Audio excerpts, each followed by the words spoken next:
नमस्कार दोस्तों, BA 4 semester के जो भी छात्र छात्राएं हैं जिनका सब्जेक्ट ज्योग्राफी है, इस बार 4 सेमेस्टर में जिनका पेपर नेम इकोनॉमिक ज्योग्राफी है, उन सभी के लिए ये मेरी सेकंड वीडियो है भूगोल की।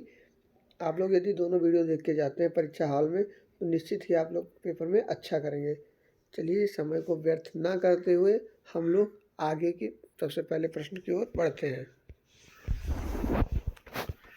पहला प्रश्न है हमारा कि गन्ने का मूल उत्पादक देश कौन सा है। तो गन्ने का मूल उत्पादक देश जो है वो ब्राज़ील है।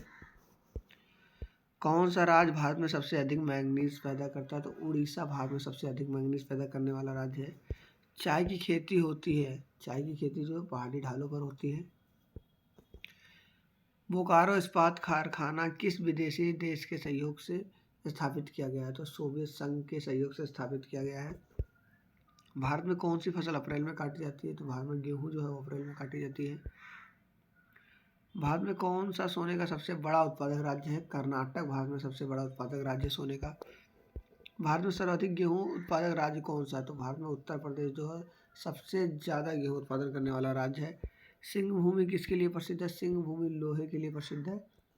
जब घरेलू अर्थव्यवस्था को विश्व की अर्थव्यवस्था से समन्वित किया जाता है तो उसे कहते हैं वैश्वीकरण, उसे वैश्वीकरण कहते हैं।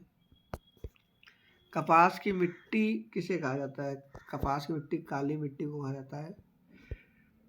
उत्पत्ति के आधार पर संसाधन कितने प्रकार के। तो उत्पत्ति के आधार पर संसाधन दो प्रकार के हैं होते हैं, जैविक संसाधन और अजैविक संसाधन। ध्यान रखिएगा इसको। निम्नलिखित में से सर्वसुलभ संसाधन कौन सा है। तो सूर्य का प्रकाश जो सर्वसुलभ सबसे आसानी से मिलने वाला। मैन एंड नेचर नामक पुस्तक किसने लिखी है। तो ये जेबी मार्श ने लिखी है। किस डैश डॉट डॉट डॉट के लिए मिट्टी क्षरण का प्रमुख कारण नहीं है। तो जो वनों का नष्ट होना है ये मिट्टी क्षरण का प्रमुख कारण है। अत्यधिक पशुचारण भी एकदम प्रमुख कारण है। जो गलत ढंग से जुताई भी, ये तीनों मिट्टी क्षरण के प्रमुख कारण है। और नहीं है तो फसल आवर्तन जो है ये इसके प्रमुख कारण नहीं है। रोजवुड एवं महोगनी किस प्रकार की वनस्पति है। उष्णकटिबंधीय वनस्पति है। धात्विक खनिज कौन सा है। तो यहाँ पे धात्विक खनिज जो है यूरेनियम भी और लोहा भी है। और संगमरमर तो धात्विक खनिज में आएगा नहीं, संगमरमर पहले ही गलत हो जाएगा, संगमरमर पहले ही गलत है। यूरेनियम सही है बट यूरेनियम को लेंगे नहीं हम लोग। तो सबसे ज़्यादा यहाँ पे धात्विक खनिज है लोहा है, या धात्विक खनिज माना जाएगा सबसे। विश्व में बॉक्साइट का सबसे बड़ा उत्पादक देश कौन सा है। तो विश्व में बॉक्साइट का सबसे बड़ा उत्पादक देश ऑस्ट्रेलिया है। प्रमुख अभ्रक उत्पादक देश कौन सा है। तो ये भारत है। सोना उत्पादक प्रमुख क्षेत्र कौन सा है। तो ये तीनों है, उपयुक्त सभी हो जाएगा इसका आंसर। सांसी सेंसी क्षेत्र किसके लिए प्रसिद्ध है। तो ये कोयले के लिए प्रसिद्ध है। न्यू इंग्लैंड क्षेत्र कहाँ पर स्थित है। तो संयुक्त राज्य अमेरिका में स्थित है न्यू इंग्लैंड क्षेत्र। चाय का उत्पत्ति स्थान कहाँ से है। चाय का उत्पत्ति स्थान जो है चीन से है। निम्नलिखित में कौन से बड़े पैमाने के उद्योग हैं। तो लौह इस्पात जो है बड़े पैमाने का उद्योग है। लौह अयस्क के कितने प्रकार के होते हैं। तो ये 4 प्रकार के होते हैं। ओसाका कोबे क्षेत्र किस देश में स्थित है। तो ये जापान में स्थित है। भारत में सर्वप्रथम सूती कपड़े का कारखाना कहाँ लगाया गया। भारत में सर्वप्रथम सूती कपड़े का कारखाना कलकत्ता में लगाया गया। विश्व में सर्वाधिक रेशमी वस्त्रों का उत्पादन करने वाला देश तो ये चाइना है, चीन। तीव्रगामी परिवहन संसाधन तो वायु परिवहन तीव्रगामी है। संरक्षण शब्द का प्रयोग किसने किया है। तो गिफोर्ड पिनोट ने किया है। क्रियोलाइट किस प्रकार का संसाधन। तो ये एक विरल संसाधन है। यूरोप की जीवन रेखा तो ये राइन नदी को कहा जाता है यूरोप की जीवन रेखा। संयुक्त राज्य अमेरिका ओजार्क पठार किसके लिए प्रसिद्ध है। संयुक्त राज्य अमेरिका का ओजार्क पठार जो है जस्ता के लिए प्रसिद्ध है। कारागांडा कोयला क्षेत्र कहाँ है। तो ये रूस में है। कोयला क्षेत्र किससे संबंधित है। अवसादी चट्टानों से संबंधित है कोयला। विश्व का बृहत्तम दुग्ध उत्पादक देश कौन सा है। भारत है, सबसे ज़्यादा दूध उत्पादन करने वाला देश। चतुर्थ आर्थिक क्रियाओं में सम्मिलित है उच्च सेवाएं। निम्नलिखित में से कौन सी उष्णकटिबंधीय घास भूमि है? तो ये पेरी घास भूमि जो है। मनुष्य का ज्ञान ही सबसे बड़ा संसाधन है, कथन किसका? तो जिम्मरमैन का कथन है। निम्नलिखित में से कौन सा जैविक संसाधन है? तो पत्थर भी जैविक है,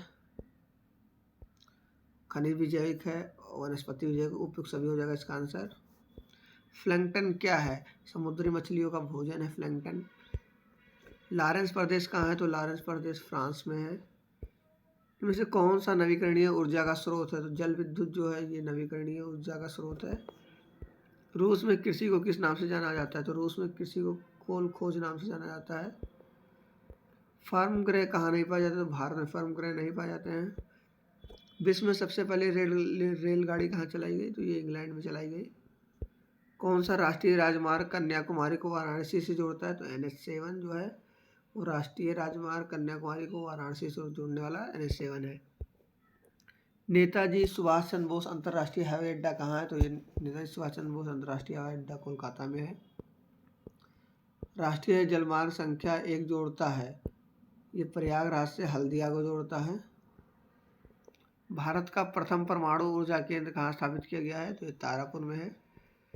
सुएज नहर की लगभग लंबाई कितनी है? तो सुएज नहर की लगभग लंबाई 195 किलोमीटर है। मानव के प्राथमिक क्रियाकलापों में कौन सम्मिलित नहीं है? परिवहन एवं संचार नहीं सम्मिलित है, बाकी कृषि खेत सब सम्मिलित है मानव के प्रथम आर्थिक क्रियाकलापों में। निम्नलिखित में से कौन सी मानव की द्वितीय आर्थिक क्रिया नहीं है? तो विनिर्माण जो है मानव की द्वितीय आर्थिक क्रिया है, विनिर्माण। आर्थिक भूगोल का अध्ययन कराता है आर्थिक क्रियाकलापों का। निम्नलिखित में से कौन सा नवीकरणीय संसाधन है? तो कोयला जो है वो नवीकरणीय संसाधन है। समाप्य संसाधन कौन सा है? जीवाश्म ईंधन समाप्त होने वाला है। निम्नलिखित में से कौन सा शक्ति किस स्रोतों से संबंधित नहीं है? सीमेंट जो है वो शक्ति स्रोतों से संबंधित नहीं है। आर्थिक भूगोल की किस शाखा से संबंधित है? तो आर्थिक भूगोल की मानव भूगोल शाखा से संबंधित है। संसाधन होते नहीं बनते हैं, किसका कथन? तो ये कथन भी जिम्मरमैन का है। निम्नलिखित में से कौन सा एक प्राकृतिक संसाधन नहीं है? तो प्लास्टिक जो है प्राकृतिक संसाधन नहीं है। हिटलर ने विश्व को कितने प्रदेशों में बांटा है कृषि के आधार पर? तो हिटलर ने विश्व को 13 प्रदेशों में बांटा है कृषि के आधार पर। निम्नलिखित में से कौन सा स्थानांतरी कृषि है? तो झूमिंग कृषि जो है वो स्थानांतरी कृषि है। ब्राजील में कहवा कृषि को क्या कहते हैं? ब्राजील में कहवा कृषि को फेजेंडा कहते हैं। किस प्रदेश को विश्व की फलोद्यान भूमि कहा जाता है? तो भूमध्य सागरीय प्रदेश को फलोद्यान भूमि कहा जाता है। खट्टे फलों के लिए फेमस एरिया है भूमध्य सागरीय प्रदेश। एक प्रश्न पिछले प्रश्न पत्र में ये भी पूछा गया है कि खट्टे फलों के लिए कौन सा प्रदेश बहुत ज़्यादा फेमस है? तो वहाँ भी भूमध्य सागरीय प्रदेश सबसे ज़्यादा फेमस है खट्टे फलों के लिए एरिया, और फल सबसे ज़्यादा यही होते हैं। अत्यधिक जल किस फसल के लिए आवश्यक है? चावल के लिए अधिक जल आवश्यकता है। संसाधन संरक्षण से आशय है संसाधनों का विवेकपूर्ण उपयोग करना। वनों के विकास को प्रभावित करने वाला प्रमुख तत्व कौन सा है? वनों के विकास को प्रभावित करने वाला प्रमुख तत्व तापमान, वर्षा, मिट्टी, तीनों उपयुक्त सभी है। डागर बैंक कहाँ स्थित है? डागर बैंक उत्तरी सागर में स्थित है। निम्नलिखित में से कौन सा कोयले का प्रकार नहीं है? तो जो एंथ्रासाइट है ये कोयले का प्रकार नहीं है। अपेलिशियन पर्वत कहाँ है? निम्नलिखित में से कौन सा कोयले का प्रकार है? तो एंथ्रासाइट जो है कोयले का प्रकार है। अपेलिशियन पर्वत कहाँ है? अपेलिशियन पर्वत संयुक्त राज्य अमेरिका में है। वान थ्यूनेन ने कृषि स्थानीयकरण सिद्धांत में किस वृत्तखंडों का उल्लेख किया है? कितने? तो 6 वृत्तखंडों का उल्लेख किया है। विश्व की रोटी का कटोरा किस क्षेत्र को कहते हैं? तो पेरी प्रदेश को विश्व का रोटी का कटोरा कहते हैं। औद्योगिक स्थानीयकरण का सिद्धांत किसने दिया है? तो अल्फ्रेड वेबर ने दिया है। संयुक्त राज्य अमेरिका में मक्का का प्रमुख उपयोग होता है, स्टार्च बनाने में होता है। सुएज नहर कहाँ स्थित है? तो सुएज नहर जो है ये मिस्र में स्थित है।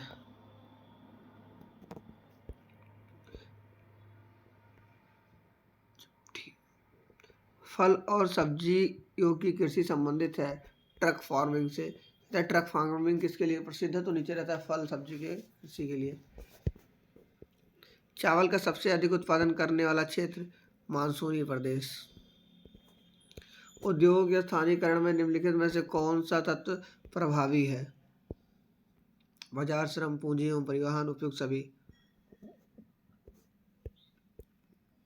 वानिकी मत्स्य पालन और खनन क्रिया किससे संबंधित है? यह प्राथमिक क्रियाकलापों से संबंधित है।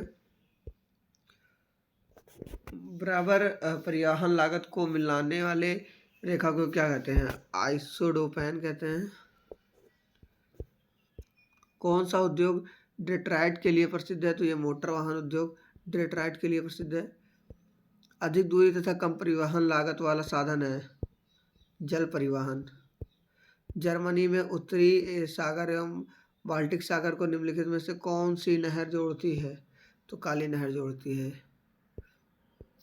वर्तमान में अंतर्राष्ट्रीय व्यापार में महत्वपूर्ण स्थान है, तो पेट्रोलियम का महत्वपूर्ण स्थान है। उत्तरी अमेरिका का सुपीरियर झील का क्षेत्र किसके लिए प्रसिद्ध? तो लौह अयस्क भंडार के लिए प्रसिद्ध है सुपीरियर झील का एरिया। वाहनों के लिए सबसे कम प्रदूषण ईंधन है CNG। मुंबई हाई क्यों प्रसिद्ध है? मुंबई हाई खनिज तेल हेतु प्रसिद्ध है। भारत का प्रथम तेल शोधक कारखाना कहाँ है? भारत में प्रथम तेल शोधक कारखाना डिगबोई में लगा था। भारत में कच्चा लोहा बनाने का प्रथम सफल कारखाना कहाँ है? कुल्टी, पश्चिम बंगाल में पड़ता है कुल्टी, वहीं पे है। चीन का मैनचेस्टर किसे कहा जाता है? चीन का मैनचेस्टर शंघाई को कहा जाता है। नगोया औद्योगिक प्रदेश कहाँ स्थित है? तो ये जापान में स्थित है। भारत का बोस्टन किसे कहा जाता है? भारत का बोस्टन अहमदाबाद को कहा जाता है। विश्व का सर्वाधिक व्यस्ततम जल मार्ग कहाँ है? व्यस्ततम जल मार्ग कहाँ है? तो ये उत्तरी अंटार्कटिक मार्ग जो है बहुत ज़्यादा व्यस्त है जल मार्ग। पनामा नहर जोड़ती है अटलांटिक सागर को प्रशांत महासागर से। विश्व का सर्वाधिक लंबा रेल मार्ग, तो ट्रांस साइबेरियन रेल मार्ग जो है विश्व का सबसे लंबा रेल मार्ग है। विश्व व्यापार संगठन की स्थापना कब हुई? तो 1 जनवरी 1995 विश्व व्यापार संगठन WTO की संस्थापना हुई। ऊन का सबसे ज़्यादा उत्पादन करने वाला देश कौन सा है? ऊन का सबसे ज़्यादा उत्पादन करने वाला देश ऑस्ट्रेलिया है।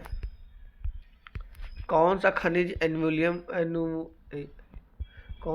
एल्यूमिनियम का अयस्क है? तो ये बॉक्साइट है। श्वेत कोयला किसे कहा जाता है? तो यूरेनियम को श्वेत कोयला कहा जाता है। कौन सा देश संसार में कोयले का सबसे बड़ा उत्पादक है? चीन जो है संसार में कोयले का सबसे बड़ा उत्पादक है। कौन सा देश अपने लौह इस्पात उद्योग के लिए कच्ची सामग्री के लिए अन्य देशों पर आश्रित है? तो ये जापान है। ये क्वेश्चन कई बार रिपीट हुए हैं सारे। ये क्वेश्चन आपको मैं ऊपर लेके चलता हूँ अभी। हाँ, ये क्वेश्चन मतलब आपको एकदम जान लीजिए आएगा ही आएगा, 100% लिख के रहता हूँ कि क्वेश्चन पूछेगा ही। आप लोग क्वेश्चन को ध्यान से लें कि विश्व व्यापार संगठन की स्थापना कब हुई? 1 जनवरी 1995 में हुई थी। धन्यवाद, जय हिंद, जय भारत। मिलते हैं हम लोग अगली वीडियो में। अब इतिहास के मुझे 2 वीडियो भी डालने हैं, मैं वो डाल दूँगा, आप लोग परेशान नहीं रहिए।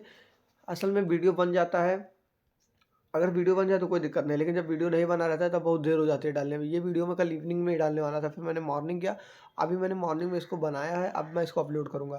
थोड़ा समय लगता है, आप लोग कमेंट करते रहते हैं तो फिर ध्यान रहता है हाँ कि अभी वीडियो नहीं पड़ी है। अपनी एक छात्रा बहन है, उसने कई बार आज कमेंट किया कि सर आप हिंदी का पेपर नहीं सॉल्व कराएं, तो मैं आज हिंदी का पेपर सॉल्व करा दूँगा, मैंने अभी बता दिया है। और उम्मीद है कि मैं शाम तक हिंदी का पेपर आप लोग का सॉल्व करा के 4th सेमेस्टर वालों का भेज दूँगा। हिस्ट्री का 2 पेपर शायद मैं कराऊँ, और आप लोग तैयार रहिएगा। आप लोग थोड़ा हम लोग का भी उत्साह बढ़ाइए, जिससे हमारी टीम लगी रहे आप लोग के पास। ठीक है, जय हिंद, जय भारत।